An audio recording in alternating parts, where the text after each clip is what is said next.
Hi dear friends, ಹೇಗಿದ್ದೀರಾ? ಎಲ್ಲ ಚೆನ್ನಾಗಿದ್ದೀರಾ ಅಲ್ವಾ? Welcome back to my channel Ambika's recipe garden.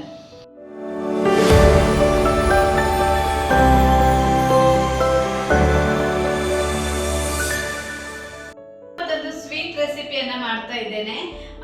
Sweet recipe ಅಂದ್ರೆ ಅದು ತುಂಬಾ ರಿಚ್ ಪ್ರೋಟೀನ್ ಕಂಟೆಂಟ್ ಇರುವಂತದ್ದು ಒಂದು ಲಡ್ಡು ಮಾಡ್ತಾ ಇದ್ದೇನೆ. ಚಿಕ್ಕ ಮಕ್ಕಳಿಗೆ ತುಂಬಾ ಒಳ್ಳೆಯದು. ಡೈಲಿ ಒಂದೊಂದು ಕೊಡ್ತಾ ಬಂದ್ರೆ ಅವರ ಇಮ್ಯುನಿಟಿ ಬೂಸ್ಟ್ ಆಗುತ್ತೆ. ಅದೇ ರೀತಿ ಹೈ ಪ್ರೋಟೀನ್ ಇರುವಂತದ್ದು, ಓವರ್ ಆಲ್ ಹೆಲ್ತ್ ಬೆನಿಫಿಟ್ಗೆ ಗುಡ್, ಎಲ್ಲರಿಗೂ ಕೂಡ ಒಳ್ಳೆಯದು. ವೆಯ್ಟ್ ಮ್ಯಾನೇಜ್ಮೆಂಟ್ ಮಾಡೋರಿಗೆ ಕೂಡ ತುಂಬಾ ಒಳ್ಳೆಯದು. ಅದು ಏನು ಹೇಗೆ ಅಂತ ನೋಡೋಣ ಬನ್ನಿ. ಲಡ್ಡು ಮಾಡಲಿಕ್ಕೆ ಬೇಕಾಗಿರೋ ಇಂಗ್ರೀಡಿಯೆಂಟ್ ಅನ್ನ ನಾನಿಲ್ಲಿ ತಗೊಂಡಿದ್ದೇನೆ. ಮೊದಲನೇದಾಗಿ ನಮಗೆ ಮೇಯ್ನ್ ನಾನಿಲ್ಲಿ ಹುರಿಗಡ್ಲೆಯನ್ನು ತಗೊಂಡಿದ್ದೇನೆ, ಚಿಕ್ಪಿ ಅಂತ ಹೇಳ್ತಾರೆ. ಅದೇ ರೀತಿ ನಾನು ಕಮಲದ ಬೀಜ, ತಾವರೆ ಬೀಜ, ಲೋಟಸ್ ಸೀಡ್ಸ್ ಅಥವಾ ಮಕ್ನ ಅಂತ ಹೇಳ್ತೀವಿ, ಅದನ್ನು ನಾನು ತಗೊಂಡಿದ್ದೇನೆ. ಇದು ಕೂಡ ಹೈ ಪ್ರೋಟೀನ್ ಇರುವಂಥದ್ದು. ಅದೇ ರೀತಿ ಇದು ಕೂಡ ವೆಯ್ಟ್ ಮ್ಯಾನೇಜ್ಮೆಂಟಿಗೆ ಪ್ಲಸ್ ಮಸಲ್ ಗೇನ್ ಮಾಡುವವರು, ಅದೇ ರೀತಿ ಹಾರ್ಟ್ ಹೆಲ್ತ್ಗೆಲ್ಲ ತುಂಬ ಒಳ್ಳೆಯದದು. ಹಾಗೆ ನಾನು ಬೆಲ್ಲವನ್ನು ತಗೊಂಡಿದ್ದೇನೆ, ಆರ್ಗ್ಯಾನಿಕ್ ಬೆಲ್ಲದ ಪುಡಿಯನ್ನು ತಗೊಂಡಿದ್ದೇನೆ. ಅದೇ ರೀತಿ ಸ್ವಲ್ಪ ಗೋಡಂಬಿ, ಸ್ವಲ್ಪ ಬಾದಾಮ, ಸ್ವಲ್ಪ ನೆಲಗಡಲೆಯನ್ನು ತಗೊಂಡಿದ್ದೇನೆ. ಹಾಗೆ ಸ್ವಲ್ಪ ಎಳ್ಳನ್ನು ಕೂಡ ತಗೊಂಡಿದ್ದೇನೆ. ಹಾಗೆ ಕಾರ್ಡಮಮ್ ಪೌಡರ್ ಮತ್ತು ಲವಂಗವನ್ನು ತಗೊಂಡಿದ್ದೇನೆ. ಅದೇ ರೀತಿ ಸ್ವಲ್ಪ ತುಪ್ಪವನ್ನು ತಗೊಂಡಿದ್ದೇನೆ. ಮೊದಲಿಗೆ ನಾವು ಈ ಹುರಿಗಡ್ಲೆನ ಸಿಪ್ಪೆ ಎಲ್ಲ ತೆಗೆದು ಉಳಿದಿರೋ ಐಟಮ್ ಎಲ್ಲವನ್ನು ನಾವು ಗ್ರೈಂಡ್ ಮಾಡಿಕೊಂಡು ಬರೋಣ. ಪೌಡರ್ ಮಾಡಬೇಕು, ನಾವು ಪೌಡರ್ ಮಾಡ್ಕೊಳ್ಳೋಣ. ಇದರ ಸಿಪ್ಪೆಯನ್ನು ನಾವು ಹೀಗೆ ಬಿಡಿಸ್ಕೊಳ್ಳೋಣ. ಮೊದಲಿಗೆ ಸ್ಪ್ಲಿಟ್ ಚೆನ್ನಾಗಿ ಕೂಡ ಸಿಗುತ್ತೆ, ಅದನ್ನು ಕೂಡ ತಗೊಂಡು ಮಾಡಬಹುದು.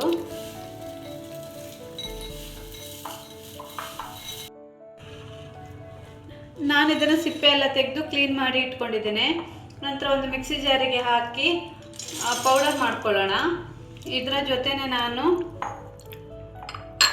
ನೆಲಗಡಲೆ ಮತ್ತು ಬಾದಾಮ ಹಾಗೂ ಗೋಡಂಬಿ, ಅದೇ ರೀತಿ ಮಖಾನ ಹಾಕಿ ಪೌಡರ್ ಮಾಡ್ಕೊಳ್ತೇನೆ.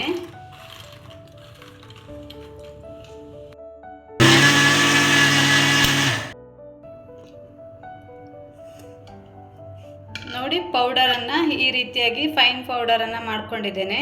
ನಂತರ ಇದನ್ನು ನಾವು ಸ್ವಲ್ಪ ತುಪ್ಪ ಹಾಕಿ ಫ್ರೈ ಮಾಡುವ. ಸ್ಟವ್ ಆನ್ ಮಾಡಿಕೊಂಡು ಪಾತ್ರೆ ಇಟ್ಕೊಂಡಿದ್ದೇನೆ.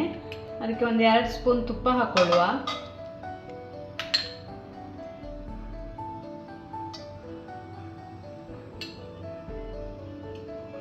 ತುಪ್ಪ ಕಾದ ನಂತರ ಪೌಡರನ್ನು ಹಾಕಿ ಫ್ರೈ ಮಾಡ್ಕೊಳ್ಳೋಣ. ಹಸಿ ವಾಸನೆ ಹೋಗಿ ಘಮ ಬರುವ ತನಕ ನೀಟಾಗಿ ಹುರ್ಕೊಳ್ಳೋಣ.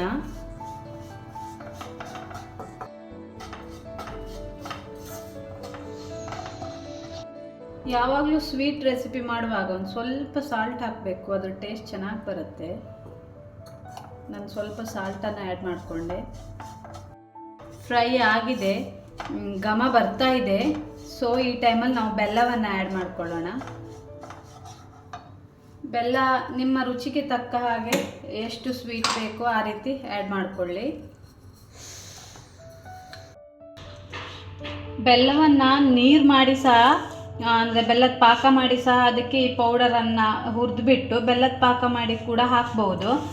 ಸ್ವಲ್ಪ ಎಳ್ಳನ್ನು ಹಾಕ್ಕೊಳ್ತಾ ಇದ್ದೇನೆ ಮೇಲ್ಗಡೆಯಿಂದ. ಮತ್ತು ಸ್ವಲ್ಪ ಕೂಲ್ ಆದಮೇಲೆ ಉಂಡೆ ಕಟ್ಟಿದರೆ ಆಯಿತು. ತುಪ್ಪವನ್ನು ಸವರಿ. ಹಾಗೆ ನಾನು ಲವಂಗವನ್ನು ಫ್ಲೇವರಿಗೋಸ್ಕರ ಆ್ಯಡ್ ಮಾಡ್ತಾ ಇದ್ದೇನೆ. ಅದೇ ರೀತಿ ಇದು ಕಾರ್ಡಮಮ್ ಪೌಡರ್, ಏಲಕ್ಕಿ ಪುಡಿಯನ್ನು ಹಾಕ್ತಾ ಇದ್ದೇನೆ. ಇವೆಲ್ಲ ಫ್ಲೇವರಿಗೆ. ನಾನು ಇದಕ್ಕೆ ಎಲ್ಲವನ್ನು ಮಿಕ್ಸ್ ಮಾಡಿಕೊಂಡು ಸ್ವಲ್ಪ ಹೊತ್ತು ಬಿಡ್ತಾ ಇದ್ದೇನೆ, ಯಾಕಂದರೆ ಬೆಲ್ಲ ನೀರಾಗಬೇಕಲ್ವಾ. ಈಗ ಬೆಲ್ಲ ನೀರಾಗಿದೆ ನೋಡಿ. ಬೆಲ್ಲ ನೀರಾಗಿ ಇದ್ರ ಜೊತೆ ಚಂದ ಕಂಬೈಂಡ್ ಆಗಿದೆ. ಸೊ ಇನ್ನು ನಾವು ಇದನ್ನು ತೆಗಿಬಹುದು. ಬೆಲ್ಲ ಜಾಸ್ತಿ ನೀರಾದರೆ ಹುರಿಗಡಲೆ ಪೌಡರ್ ಮಾಡಿ ಹಾಕ್ಕೊಂಡ್ರೆ ಆಯಿತು. ಸ್ವಲ್ಪ ಫ್ರೈ ಮಾಡಿಬಿಟ್ಟು ಬೇರೆ ಪಾತ್ರೆಯಲ್ಲಿ ಇದಕ್ಕೆ ಮಿಕ್ಸ್ ಮಾಡಿಕೊಂಡ್ರೆ ಬೆಲ್ಲ ಇದು ಪಾಕ ಬರ್ತದೆ. ಹಾಗೆ ಈಗ ನಮಗೆ ಸರಿಯಾಗಿ ಪಾಕ ಹದಕ್ಕೆ ಬಂದಿದೆ. ಇದು ಬಿಸಿ ಇದೆ, ಪಾಕದ ಹದಕ್ಕೆ ಬಂದಿದೆ. ನಾವಿದನ್ನೀಗ ಸ್ಟವನ್ನು ಆಫ್ ಮಾಡಿಕೊಂಡು ಸ್ವಲ್ಪ ತುಪ್ಪವನ್ನು ಸವರ್ಕೊಂಡು ಉಂಡೆ ಮಾಡ್ಬೋದು. ಇಲ್ಲಾಂದರೆ ಚಾಕ್ಲೇಟ್ ಮೌಲ್ಡ್ ಇದ್ದರೆ ಚಾಕ್ಲೇಟ್ ಮೌಲ್ಡಿಗೆ ಹಾಕಿ ಫ್ರಿಜ್ಜಲ್ಲಿ ಇಡ್ಬೋದು. ನಾನಿಲ್ಲಿ ಉಂಡೆ ಮಾಡಿ ತೋರಿಸ್ತೇನೆ.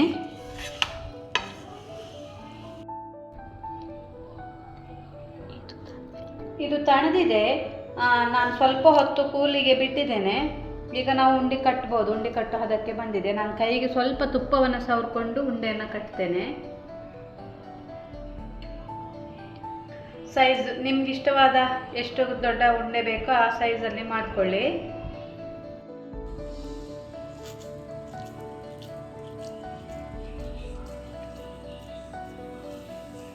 ಇದಕ್ಕೆ ನಾವು ಆಲ್ರೆಡಿ ಹುರ್ಕೊಳ್ಳುವಾಗಲೇ ತುಪ್ಪ ಹಾಕಿರೋದ್ರಿಂದ ತುಪ್ಪ ಏನು ಎಕ್ಸ್ಟ್ರಾ ಆ್ಯಡ್ ಮಾಡಬೇಕಂತ ಇಲ್ಲ.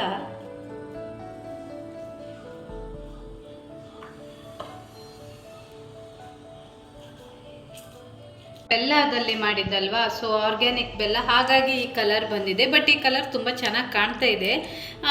ಕೆಲವರಿಗೆ ವೈಟ್ ಕಲರಲ್ಲೇ ಬೇಕು ಅಂತಂದರೆ ಸಕ್ಕರೆ ಮಾಡ್ಬೋದು. ಸಕ್ಕರೆ ಪಾಕದಲ್ಲಿ ಹಾಕಿ ಮಾಡಿದರೆ ವೈಟ್ ಕಲರ್ ಬರ್ತದೆ. ಬಟ್ ಇದು ತಿನ್ನಲಿಕ್ಕೂ ಕೂಡ ತುಂಬ ಹೆಲ್ದಿ ಆ್ಯಂಡ್ ಟೇಸ್ಟಿ, ತುಂಬ ಚೆನ್ನಾಗಿ ಬಂದಿದೆ.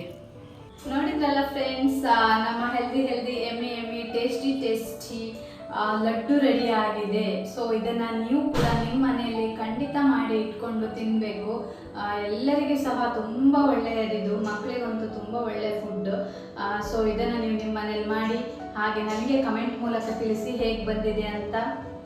ಅದೇ ರೀತಿ ನನ್ನ ವಿಡಿಯೋ ಲೈಕ್ ಆದರೆ ನೀವು ನಿಮ್ಮ ಫ್ಯಾಮಿಲಿ ಜೊತೆ, ನಿಮ್ಮ ಫ್ರೆಂಡ್ಸ್ ಜೊತೆ ಎಲ್ಲ ಶೇರ್ ಮಾಡಿ, ಹಾಗೆ ನನಗೆ ಸಪೋರ್ಟ್ ಮಾಡಿ.